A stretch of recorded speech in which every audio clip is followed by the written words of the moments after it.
दोस्तों आज का हमारा टॉपिक है इंडिया स्ट्रेटेजिक इकोनॉमी। आजकल ये न्यूज़ में हम पढ़ते हैं कि इंडिया जो अपनी स्ट्रेटेजिक इकोनॉमी की बात कर रहा है। जैसे चाइना के शहर तयांजिन में एससीओ समिट के साइडलाइंस पे इंडिया और चाइना की बायलैटरल टॉक्स हुई, उसमें भी इंडियन पीएम ने स्ट्रेटेजिक इकोनॉमी की बात की। और यूएस के टैरिफ रेट्स जब बढ़ गए, यूएस ने टैरिफ रेट्स जब बढ़ा लिए तो इंडिया ने अपने स्टांस को डिफेंड करते वक्त भी इंडिया की अपनी स्ट्रेटेजिक इकोनॉमी की बात की। तो आजकल ये न्यूज़ में हेडलाइंस में चलता है कि इंडिया की स्ट्रेटेजिक इकोनॉमी क्या है, इंडिया की स्ट्रेटेजिक इकोनॉमी की बात चलती आ रही है। इसलिए हमारे लिए जानना जरूरी क्या है, इंडिया की स्ट्रेटेजिक इकोनॉमी असल में है क्या, इसके क्या फीचर्स हैं और इसकी इंपॉर्टेंस और सिग्निफिकेंस क्या है। चलिए शुरू करते हैं हम। What is strategic economy of India. दोस्तों, इस स्ट्रेटेजिक इकोनॉमी ऑफ इंडिया का मतलब है कि इंडिया जो है इस काबिल है कि वो अपने फॉरेन पॉलिसी में जितने भी डिसीजंस लेता है अपनी नेशनल सिक्योरिटी और अपनी इकोनॉमिक सिक्योरिटी की बेस्ड पर लेता है, बिना किसी एक्सटर्नल इन्फ्लुएंस के, बिना किसी जो पावर ब्लॉक है या कोई कंट्री है उसके इन्फ्लुएंस के बगैर जो है अपने फॉरेन पॉलिसी में डिसीजंस लेता है। मिसाल के तौर पर इंडिया का रशिया से तेल खरीदना, ये भी एक इंडिपेंडेंट डिसीजन है इंडिया का, और ये शो करता है कि इंडिया की स्ट्रेटेजिक ऑटोनॉमी की एक खास एग्जांपल है, खास मिसाल है ये। तो it refers to India's ability to make independent decisions in foreign policy and national security without being bound to any single power block और एक्सटर्नल इन्फ्लुएंस। और इसका मतलब ये है कि इंडिया जो है अपने नेशनल इंटरेस्ट, इकोनॉमिक इंटरेस्ट्स को मेंटेन रखने के लिए, अपने नेशनल इंटरेस्ट और इकोनॉमिक इंटरेस्ट को पूरा करने के लिए फॉरेन पॉलिसी में डिसीजंस लेता है। और इसके अलावा अब बाकी अपने इंटरनेशनल रिलेशंस को भी फ्लेक्सिबल रखता है। मतलब डायरेक्ट क्लैश किसी कंट्री के साथ या किसी पावर ब्लॉक के साथ इंडिया नहीं करता है, और ये अच्छे रिलेशंस हर एक के साथ मेंटेन रखने की कोशिश करता है इंडिया। ये इंडिया की foreign policy. This is the strategic economy of India. अब इस स्ट्रेटेजिक इकोनॉमी ऑफ इंडिया के की फीचर्स क्या है। इसमें सबसे पहला फीचर जो है that is independent decision making. India अपनी पॉलिसीज को जो चूज करता है, फॉरेन पॉलिसीज को, वो अपने इंटरेस्ट, अपने फायदे को देखकर अपनी फॉरेन पॉलिसी को बनाता है, अपने फॉरेन पॉलिसी में डिसीजन लेता है बिना किसी पावरफुल नेशन के या अलायंस के प्रेशर के। तो ये इंडिपेंडेंट डिसीजन मेकिंग ये इंपॉर्टेंट फीचर है इंडिया की स्ट्रेटेजिक इकोनॉमी का।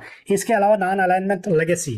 इंडिया जब इंडिपेंडेंट हुआ तो उसके बाद जो है इंडिया ने नॉन अलाइनमेंट मूवमेंट को, मतलब एक फॉरेन पॉलिसी का एक फीचर था इसका, ना ही ये यूएस के साथ इसने ज्वाइन किया और ना सोवियत ब्लॉक के साथ, यानी रशिया का जो ब्लॉक था उसके साथ ज्वाइन किया ड्यूरिंग द कोल्ड वार के दौरान। लेकिन आज क्या है, आज के दौर में इंडिया अपनी मल्टी अलाइनमेंट को, पॉलिसी को, अपनी मल्टी अलाइनमेंट के प्रिंसिपल पर अमल करता है।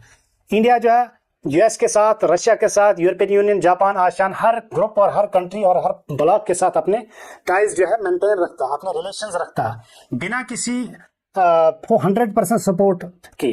किसी भी कंट्री को या किसी भी पावर ब्लॉक को 100% सपोर्ट नहीं मिलती है इंडिया की तरफ।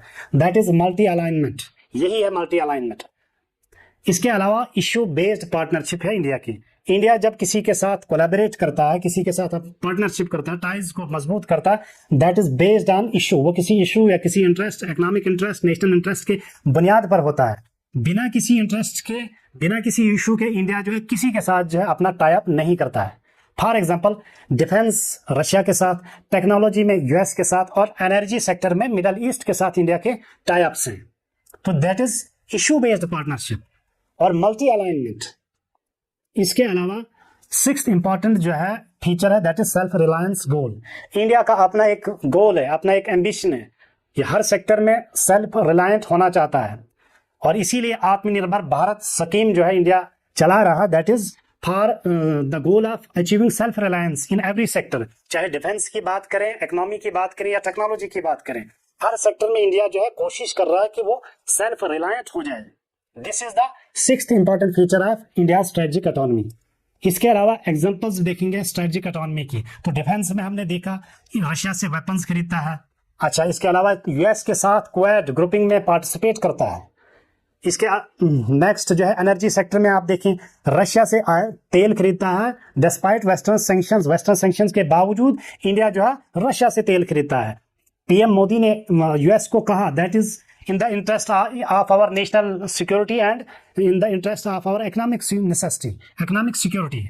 तो ये भी एक independent policy, independent decision making की एक बेस्ट एग्जांपल है। इसके अलावा जो पॉलिटिक्स में देखिए, ग्लोबल साउथ को रिप्रेजेंट कर रहा है इंडिया, और इसके अलावा जो वेस्टर्न लेड फॉरम्स हैं, जैसे वेस्टर्न लेड ग्रुपिंग्स हैं, जैसे G20 ग्रुपिंग है, वहां पर भी इंडिया जो है अपनी एंगेजमेंट जो है बढ़ाने की कोशिश करता है। तो that is geopolitics. Defence, energy और जियोपॉलिटिक्स में हमने देखी एग्जांपल क्या है इंडिया की स्ट्रेटेजिक ऑटोनॉमी की। अब हम देखेंगे इसकी इंपॉर्टेंस क्या है।